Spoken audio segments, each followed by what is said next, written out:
నా దేవా, మేమెందుకు పనికిరానటువంటి వారం? నా ప్రభువా, నా యేసు రాజా, నీకు వందనాలు. ప్రభు, సహాయం చేయి. ప్రతి ఒక్కరిని ప్రేమించుచున్నావు. నీవు ఎంతగానో ప్రేమించుచున్నావు ఆయన. నీకు వందనాలు, మీకు కృతజ్ఞత, స్తుతి, స్తోత్రము తండ్రి. నాయన, నీవు గొప్ప దేవుడవు నాయన. ఇక్కడ ఉదయకాలం ఇక్కడ వచ్చినటువంటి వారందరిని ఆశీర్వదించండి. ఈ ఆదివారం పూట ప్రార్థనకు ఇక్కడికి వచ్చినటువంటి వారిని దీవించండి. మా ప్రభువా, రాలేకపోయినటువంటి వారిని అవకాశము ఇవ్వండి. నా ప్రభువా,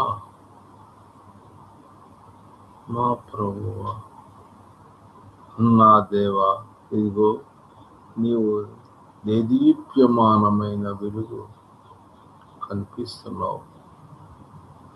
ఈ లోకంలో ఇలాంటి వారు చాలా మంది ఉండవచ్చునేమో, కానీ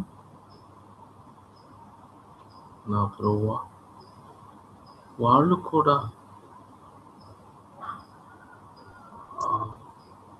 నా ప్రభువా, వాళ్ళు నిన్ను చూడాలి. నీవు గొప్ప వెలుగు చూడాలి. మా ప్రభువా, ఆశ మాలో ఉంది. ప్రతి ఒక్కరిని నా ప్రభువా ఆశించండి. నీవు నా ప్రభువా యేసుక్రీస్తు ప్రభువా, నా ప్రార్థన ఆలకించి నా ప్రభువును నా రక్షకుడైన యేసుక్రీస్తు ప్రభు నామమున ప్రార్థన చేయుచున్నాను. ఆమేన్. అమ్మా, మీరందరూ మంచిగా ఉన్నారా? పురుషులారా, మీరు ఎట్లాగున్నారు? దేవుని కృపను బట్టి మేము అందరం బాగున్నాం బ్రదర్ గారు. దేవుడు తన అత్యధికమైన ప్రేమ మీ మీద కలుగు చేయుడుగాక.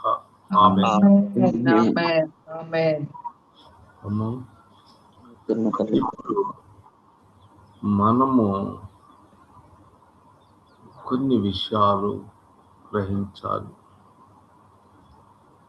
ఇక్కడ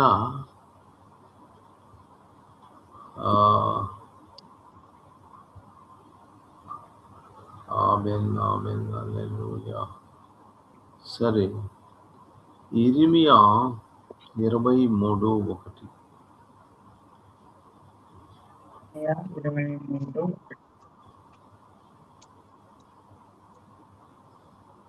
యెహోవా వాక్కు ఇదే, నా మందలో చేరిన గొర్రెలను నశింపచేయుచు చెదరగొట్టు కాపరులకు శ్రమ. 2వ వచనం. ఇశ్రాయేలు దేవుడైన యెహోవా తన జనులను మేపు కాపురులను గూర్చి ఇలాగూ సెలవిచ్చుచున్నాడు. మీరు నా గొర్రెలను గూర్చి విచారణ చేయక నేను మేపుచున్న గొర్రెలను చెదరగొట్టి పారద్రోడితిరి. ఇదిగో, మీ దుష్క్రియలను బట్టి మిమ్మును శిక్షింపబోచున్నాను. ఆమేన్, ఆమేన్. యెహోవా వాక్కు మీరు గ్రహించాలి. ఇదేనా మందలో చేరిన నా గొర్రెలను? చూడండి, మనము గొర్రెలము, అవునా కదా? అవును. మనమైతే యెహోవా దేవుని యొక్క గొర్రెలము మనమే. ఎక్కడికి వెళ్తున్నాము? కాపర్ల దగ్గరికి వెళ్తున్నాము. ఎక్కడికి? కాపర్ల దగ్గర. కాపరిల దగ్గరికి. ఆ కాపరులు ఎలా ఉన్నారు? దుష్క్రియలు చేస్తున్నారు. చాలా వాళ్ళ యొక్క జీవితము చాలా భయంకరముగా ఉంటుంది. మనం గొర్రెలము లాంటి వాళ్ళము. మనమేమనుకుంటున్నాము? మంచోడే మంచోడే మంచోడే. అంతేనా? కానీ యెహోవా చూస్తున్నాడు. కాపరి అంటే విశ్వాసి అవిశ్వాస? విశ్వాసి. విశ్వాసి అయినటువంటి వాడే. వాళ్ళ స్వార్థమే కానీ గొర్రెల గురించి వాళ్ళకి పట్టదు. కాబట్టి వాళ్ళు అన్ని వాళ్ళ గురించిన విషయాలు మాత్రమే చెప్తారు. ఈ గొర్రెలు కూడా ఎలాగున్నారంటే, అమ్మా ప్రభువా నమ్ముకోండి యేసు ప్రభువుని గట్టిగా మరి టైం అయ్యేదాకా కనీసం వాక్యం వినండి, చిన్నగా బయలుదేరి పొండి వాక్యం వినండి, ఎక్కడైనా పర్లేదు అని చెప్తుంటే గొర్రెలు ఏం చేస్తాయి? అట్లా తలకాయ ఎంచుకొని మెలగకుండా పోయేటువంటి స్థితి గొర్రెల దగ్గర కనిపిస్తుంది. కాపరులు మాత్రము దుష్క్రియలు కలిగినారు. వాళ్ళు ఏం చేస్తున్నారు? నేను మేపుచున్న గొర్రెలను నా గొర్రెలను గూర్చి విచారణ చేయక నేను మేపుచున్న గొర్రెలను చెదరగొట్టి పారద్రోలితిరి. ఆమేన్. వాళ్ళు ఎలా ఉండరు? మీరు నా గొర్రెలను గూర్చి విచారణ చేయక నేను మేపుచున్న గొర్రెలను. ఆమేన్. హల్లెలూయా. ఆయన నేను మేపుచున్న గొర్రెలను చెదరగొడుతున్నారు. ఆమేన్. ఇదిగో మీ దుష్క్రియలను బట్టి మిమ్మను శిక్షించబోచున్నాను. ఇదే యెహోవా వాక్కు. ఆమేన్. కాబట్టి మనం ఎంత జాగ్రత్తగా ఉండాలి అంటే, ఆమేన్. యెషయా గ్రంథము 31 వచనం. 30వ అధ్యాయం 1వ వచనం కదా. యెహోవా 31 వచనం. 1 యెహోవా వాక్కు ఇదే, లోబడని పిల్లలకు శ్రమ. లోబడని పిల్లలకు శ్రమ. పాపము కూర్చుకున్నట్లుగా వారు నన్ను అడగక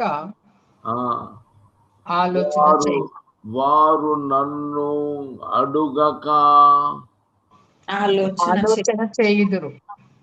ఆమేన్. చూడండి, ఆయన ఏమంటున్నాడు? నేను మేపుచున్న గొర్రెలకు. ఎవరు మేపుతుంది? ఆయనే మేపుతున్నాడు గొర్రెలను, కాపర్లు చెదరగొడుతున్నాడు. ఆయనే మేపుతున్నాడు. ఆయన మేపుతుంటే వీళ్ళు ఏం చేస్తున్నారు? నన్ను అడగట్లేదు, నన్ను అడగక ఆలోచన చేసుకుంటున్నారు. నా ఆత్మ నియమింపని సంధి చేసుకొందురు. ఆమేన్. చూడండి, మొట్టమొదటి వాళ్ళకి వాళ్ళ ఆలోచన చేస్తే అదే, కానీ ఆయన్ను అడగాలి. మీరు ప్రతి విషయాల్లో ఆయన అడగాలి. ఆమేన్, హల్లెలూయా. ఒక్క నిమిషం.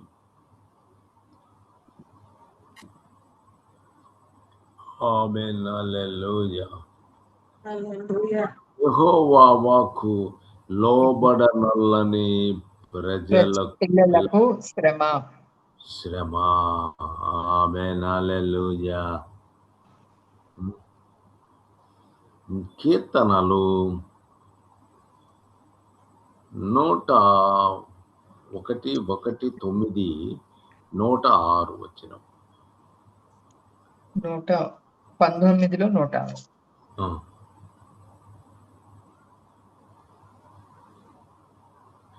నీ న్యాయ విధులను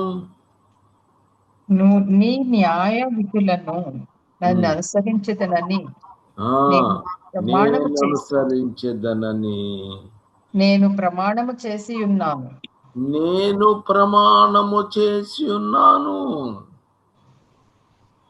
నా మాట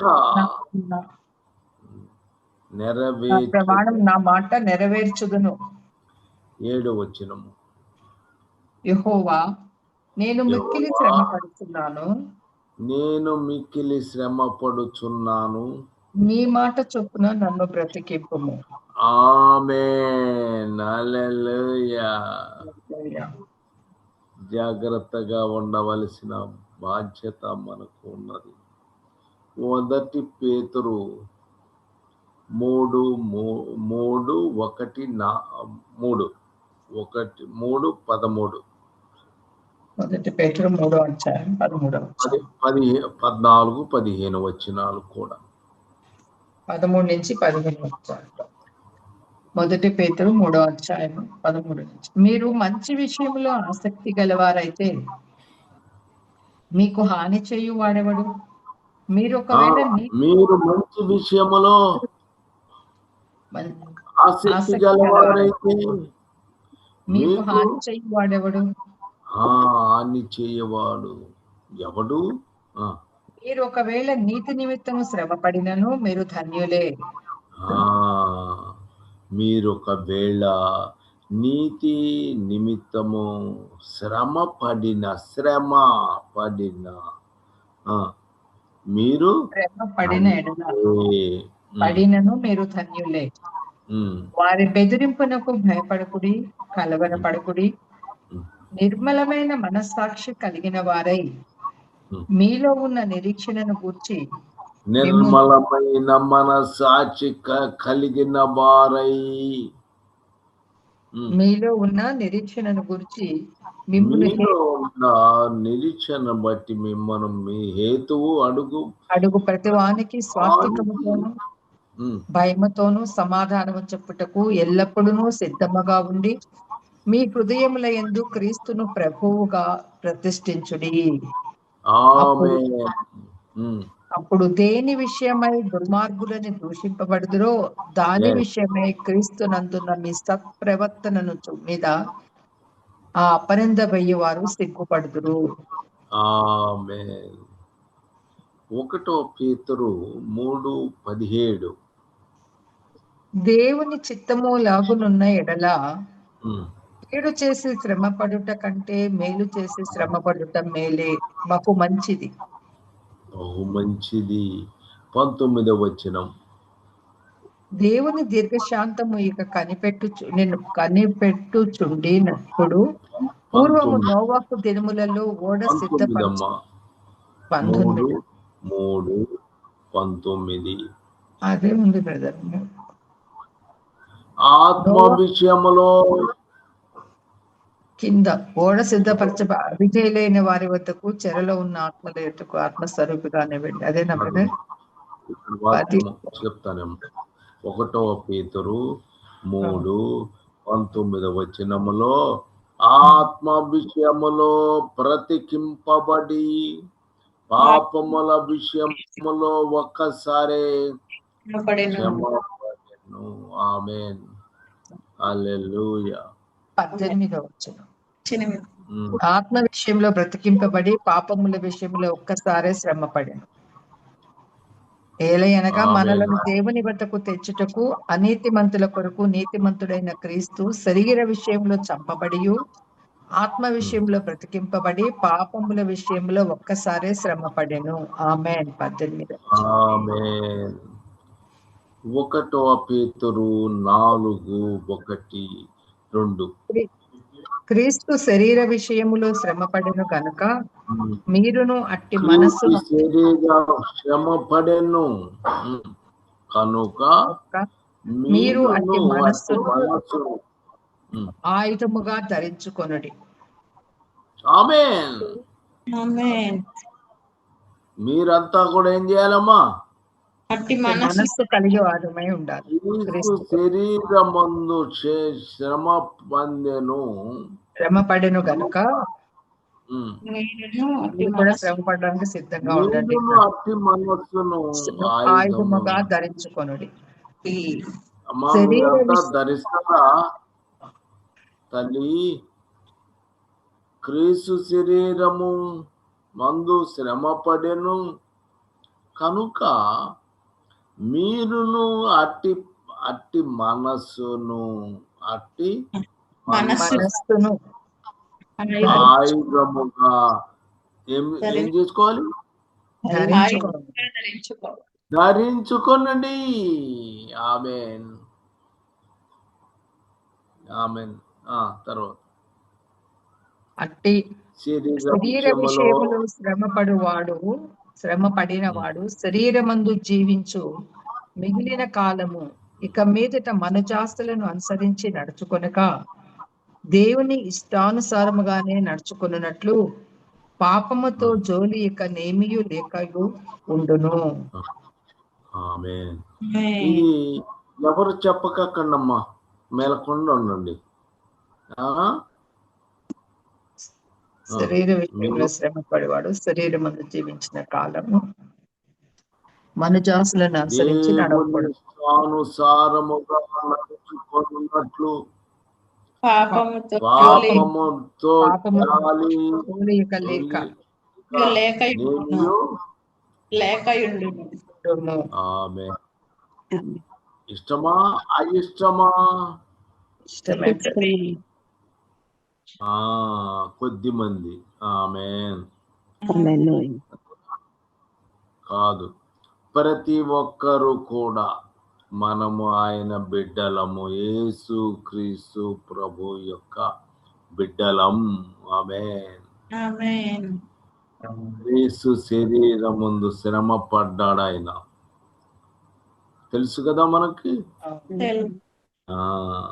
కనుక అట్టి మనసు మనము ఆయుధముగా ధరించుకోవాలి. ఆమేన్. హల్లెలూయా. హల్లెలూయా. కాబట్టి ఎప్పుడు జాగ్రత్తగా మనము ఆమేన్. హల్లెలూయా. 1 పీటర్ 4:12-13 వచనాలు, 14 వచనం. టైం అయిపోయింది. ప్రియులారా, మిమ్మును శోధించుటకు మీకు కలుగుచున్న అగ్ని వంటి మహాశ్రమను గురించి మీకేదో ఒక వింత సంభవించినట్లు ఆశ్చర్యపడకుడి. క్రీస్తు మహిమ బయలుపరచబడినప్పుడు మీరు మహానందముతో సంతోషించు నిమిత్తము క్రీస్తు శ్రమలలో మీరు పాలివారై ఉన్నంతగా సంతోషించుడి. క్రీస్తు నామము నిమిత్తము మీరు నిందల పాలైన ఎడల మహిమా స్వరూపి అయిన ఆత్మ అనగా దేవుని ఆత్మ మీ మీద నిలుచుచున్నాడు కనుక మీరు ధన్యులు. ఆమేన్.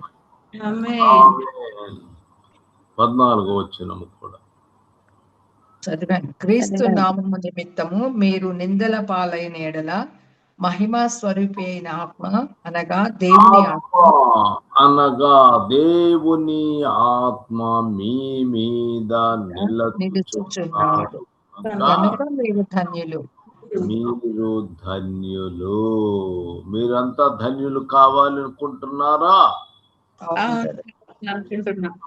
అవును, మనము అందరము పరిశుద్ధాత్మను కలిగి ఉండి మనము ధన్యులుగా మార్చబడాలి. ఆమేన్. హల్లెలూయా. ఆమేన్. హల్లెలూయా. దేవునికి మహిమ కలుగునుగా. కలుగునుగాక. ఆమేన్.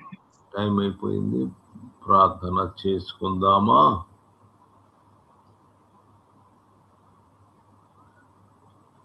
ఇర్మియా 10:10లో యెహోవాయే నిజమైన దేవుడు, ఆయనే జీవము గల దేవుడు, సదాకాలము ఆయనే రాజు. ఆయన ఉగ్రతకు భూమి కంపించును, జనములు ఆయన కోపమును సహింపలేవు. ఆ విషయము తెలుసుకున్న వారమై మనల్ని జాగ్రత్త చేసుకోవలసిన వారమై ఉన్నాము. ఆమేన్. ఆమేన్. ప్రార్థన చేయండి. మహోన్నతుడవైన నా ప్రియ ప్రభు, మీ పాదములకు వేలాది స్తుతి వందనాలు స్తోత్రాలు నైనా. ఈ ఉదయకాల సమయంలో మీ కుమారుని నిలబెట్టుకుని మీ వాక్యములను ప్రభ మీరు మాతో మాట్లాడిన ప్రతి మాట స్తోత్రాలు చెల్లిస్తున్నాను దేవా. స్తోత్రాలు నాయనా. అయ్యా,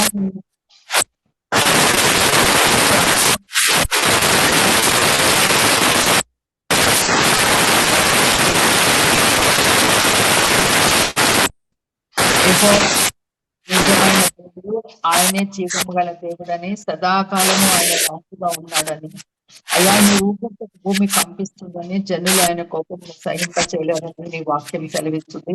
అలాగే నేను రేపు నీ ప్రజలను